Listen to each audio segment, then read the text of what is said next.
Ang pamagat ng ating pag-aaralan ngayon ay kinakati na tainga at matitigas na puso, isang babala sa huling panahon. Pangalawang aklat ng Timoteo 4 verses 3 to 4. For the time will come when they will not endure sound doctrine, but after their own lusts shall they heap to themselves teachers having itching ears, and they shall turn away their ears from the truth and shall be turned unto fables. Pangalawang aklat ng Thessalonica 2 verses 10 to 12. And with all deceivableness of unrighteousness in them that perish, because they received not the love of the truth, that they might be saved. And for this cause God shall send them strong delusion, that they should believe a lie, that they all might be damned who believed not the truth, but had pleasure in unrighteousness. Mga kapatid, tayo ay nasa mapanganib na panahon, hindi dahil sa laganap na kasamaan sa mundo, kundi dahil sa kompromiso sa loob ng simbahan. Noon pa man, ibinabala na ng Diyos na darating ang araw na mas nanaisin ng mga tao ang mga kasinungalingang nagpapasaya sa kanila kaysa sa katotohanang nagbabago ng buhay. Subalit sa kanyang awa, nagpapadala pa rin ang Diyos ng kanyang salita upang magpahayag, magtuwid at tumawag sa pagsisisi. At ngayong araw na ito ang mensaheng iyon.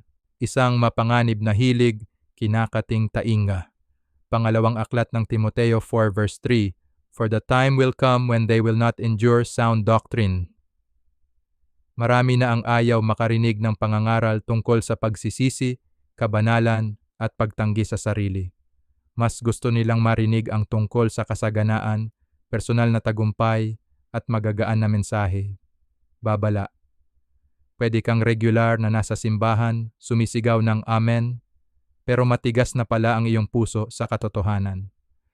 Hebreo 3 verse 15. Today, if you will hear His voice, harden not your hearts. Isang trahedyang palitan. Katotohanan para sa kata, pangalawang aklat ng Timoteo 4 verse 4. And they shall turn away their ears from the truth, and shall be turned unto fables. Ang salita ng Diyos ay nagpapakilos, nagtutuwid, at nagbabago ng buhay. Ngunit ang mga katang-isip, mga kwento, doktrinang gawa-gawa, at mga motivational talk, nagbibigay aliw pero hindi nakakapagbago. Tanong sa puso, ikaw ba'y nauuhaw pa rin sa katotohanan o nilalabanan mo na ito dahil nakakainsulto sa iyong kagustuhan? Ang salita ba sa iyo ay isang espada o pampatulog na lamang?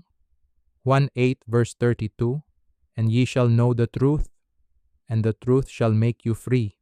Isang mapanganib na kalagayan, walang pag-ibig sa katotohanan. Pangalawang aklat ng Thessalonica 2 verse 10.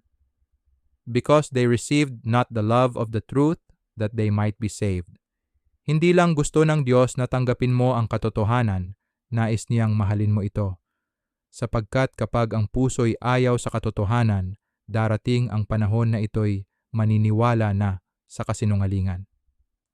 Paalala, kapag patuloy na tinatanggihan ang pagsaway ng Diyos, tumitigas ang puso. At darating ang araw, siya mismo ang magbibigay ng matinding delusyon. Kawikaan 29 verse 1. He, that being often reproved hardeneth his neck, shall suddenly be destroyed, and that without remedy. Isang huling panawagan, magsisi habang may panahon. Pangalawang aklat ng Thessalonica 2 verses 12, that they all might be damned who believed not the truth, but had pleasure in unrighteousness. Ang problema ay hindi kakulangan ng kaalaman, kundi maling kagustuhan. Maraming tao ang alam na ang tama, ngunit mas mahal nila ang mali. Panawagan sa pagsisisi. Kung ikaw ay kinakausap ng banal na espiritu ngayon, kung nilalabanan mo ang katotohanan, kung ikaw ay nagpapaligaya sa kasalanan at lumalapit sa mga huwad na mensahe, ito na ang oras ng pagbabalik. Huwag makinig sa mga mapanira, huwag makinig sa mga mapaglinlang. Bawat negatibo na iyong pinapakinggan sa bibig ng isang sinungaling ay binhi na itinatanim ng kaaway sa iyong utak. Isaiah 55 verses 6 to 7. Seek ye the Lord while he may be found.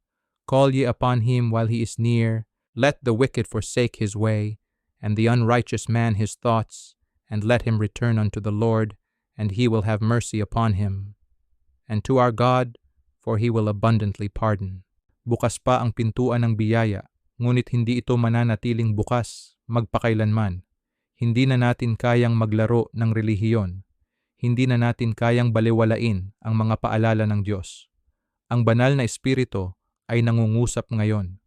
Magsisi, magbalik loob, muli mong mahalin ang katotohanan. Dahil may natitira pang mga tunay, yaong mga ayaw makompromiso, yaong nanginginig pa rin sa salita ng Diyos, at yaong nananabik sa kabanalan. Ikaw ba ay isa sa kanila? O isa ka na sa mga tumatalikod at naniniwala na sa kasinungalingan? Pahayag chapter 3 verses 19 to 20. As many as I love, I rebuke and chasten. Be zealous therefore and repent. Behold, I stand at the door and knock. If any man hear my voice and open the door, I will come in to him and will sup with him and he with me. Tulungan kita sa panalangin. Panginoon, patawarin mo kami sa mga panahong nilabanan namin ang iyong salita. Palayain mo kami mula sa makating tainga, sa kasinungalingang nagpapaligaya lamang sa laman at sa matigas na puso. Ibalik mo ang pag-ibig sa katotohanan at ang takot sa iyo. Banal na Espiritu, gisingin mo kami bago mahuli ang lahat.